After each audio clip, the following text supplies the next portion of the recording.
ଡାକ୍ତରଖାନା ସଫା ରହିବାଟା ବହୁତ ଭଲ, କିନ୍ତୁ ଆମମାନଙ୍କୁ ଏଠି ବସିବାକୁ ଅସୁବିଧା ଲାଗୁଛି।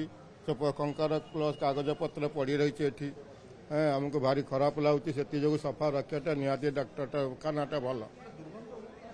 ଦୁର୍ଗନ୍ଧ ତ ହେଉଛି, ତ ପହିଲା କୋଣ ଦୁର୍ଗନ୍ଧ ହବ ସେଟା ଭାବିଲେ କ'ଣ ହବ। ତ ସଫେଇ କର୍ମଚାରୀ ଆମର ଡକ୍ଟରଙ୍କର ମେନ୍ ହେଲା ଡକ୍ଟର ଆଚାର ଯେଉଁ ମାଲିକ ଅଛନ୍ତି ପେସିଡେଣ୍ଟ ତାଙ୍କ ଦରକାର ନା। ସେ କହିବା କଥା ଶୀଘ୍ର ସଫା କର, ସବୁ କମ୍ପ୍ଲିଟ୍ କର। ଆଉ ସେ ଯଦି ନ କହିବେ ତ ସଫେଇ କର୍ମଚାରୀ କ'ଣ ସଫା କରିବେ?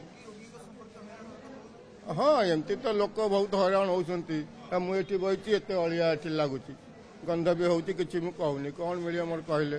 ମୁଁ ତ ଗୋଟେ ପବ୍ଲିକ ଲୋକ ଆଇଛି ମେଡିକାଲ ଦେଖିବାକୁ, ମୋର କହିବାର ଅଧିକାର ନାହିଁ। କିନ୍ତୁ ଏଠାର ପ୍ରେସିଡେଣ୍ଟର ଦରକାର କି ଏସବୁ କାମ କେମିତି ସଫା ହଉ। ବହୁତ ଛଅଟା ଲୋକ ଲଗେଇ ଦିଅନ୍ତି, 2 ଘଣ୍ଟା ଭିତରେ ସବୁ ସଫା ହେଇଯାନ୍ତା। ଲୋକ ଲଗାଉନାହାନ୍ତି, ସଫା ହେଇପାରୁନି। ମେଡିକାଲ ଫେସିଲିଟି ତ ଭଲ ଅଛି, କିନ୍ତୁ ସଫା ସୁତୁରା ସେମିତି କିଛି ଠିକ୍ ନାହିଁ। ବହୁତ ସ୍ମେଲ୍ ହେଉଛି, ଯେଉଁ ପଟେ ଯିବ ସେଇପଟେ ସ୍ମେଲ୍। ମାନେ କେଉଁଠି ଥୁମ୍ପ, କେଉଁଠି କଚଡ଼ା, କେଉଁଠି କେମିତି, ସବୁ କିଛି ଭେରାଇଟି। ସଫା ସୁତୁରା କଲେ ରୋଗୀମାନଙ୍କ ପାଇଁ ଭଲ, ପବ୍ଲିକ ପାଇଁ ଭଲ, ହସ୍ପିଟାଲ ପାଇଁ ବି ଭଲ। ବହୁତ ଜାଗାରେ ପଡ଼ି ଅଛି, ବହୁତ ସ୍ମେଲ୍ ହେଉଛି। ଲୋକମାନଙ୍କୁ ଆପଣ ଦେଖିପାରୁଥିବେ ସମସ୍ତେ ମୁହଁରେ ମାସ୍କ, କିଏ ରୁମାଲ, କିଏ କେମିତି କ'ଣ ଲଗେଇକି ଯାଆନ୍ତି। ସଫା ସୁତୁରା ରହିଲେ ଦେଶ ପାଇଁ ବି ଭଲ, ହସ୍ପିଟାଲ ପାଇଁ ବି ଭଲ, ଆମର ରୋଗୀମାନଙ୍କ ପାଇଁ ବି ଭଲ। ସବୁଆଡ଼େ ତ ମାନେ ଅପରିଷ୍କାର ପୁରା ଅଛି, ପୁରା ମାନେ ସଫାସଫି ନାହିଁ। ତାପରେ ବହୁତ ସ୍ମେଲ୍ ହେଉଛି ସାର୍, ସଫାସଫି ଟିକେ କରିବା ଦରକାର। ବହୁତ ସ୍ମେଲ୍ ହେଉଛି। ଆଉ ଆମେ ପେସେଣ୍ଟକୁ ନେଇକି ଆସୁଛୁ, ପେସେଣ୍ଟ ସେଥିରେ ଭଲ ଲୋକ ବି ଆସୁଛନ୍ତି, ତ ତାଙ୍କୁ ବି ଇଫେକ୍ଟେଡ୍ ହେଇପାରେ।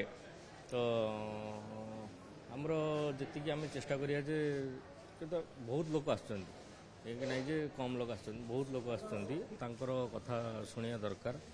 ଆଉ ବହୁତ ଶୀଘ୍ର ଏଟା ମାନେ ଆକ୍ସନ୍ ନେବା ଦରକାର ସଫା କରିବା ପାଇଁ। କିନ୍ତୁ ବହୁତ ଶୀଘ୍ର ଆମେ ସଫା କଲେ, ବହୁତ ଲୋକ ଆସୁଛନ୍ତି ଏଠି ଚିକିତ୍ସା ପାଇଁ ଆସୁଛନ୍ତି ନା, ଠିକ୍ ହେବା ପାଇଁ ଆସୁଛନ୍ତି। ତ ଆମର ଏଇଆ ହେଉଛି ତାଙ୍କର କଥା ଶୁଣାଯାଉ। ଆଉ ଯେଉଁ ସଫା ସୁତୁରା କରିବା ପାଇଁ ଏଇଟା ଭଲ ଜିନିଷ। ସଫା କଲେ ବହୁତ ଲୋକ ଏଠି ଟିକେ ଚିକିତ୍ସା ପାଇଁ ଭଲ ହେଇକି ଯାଇପାରିବେ।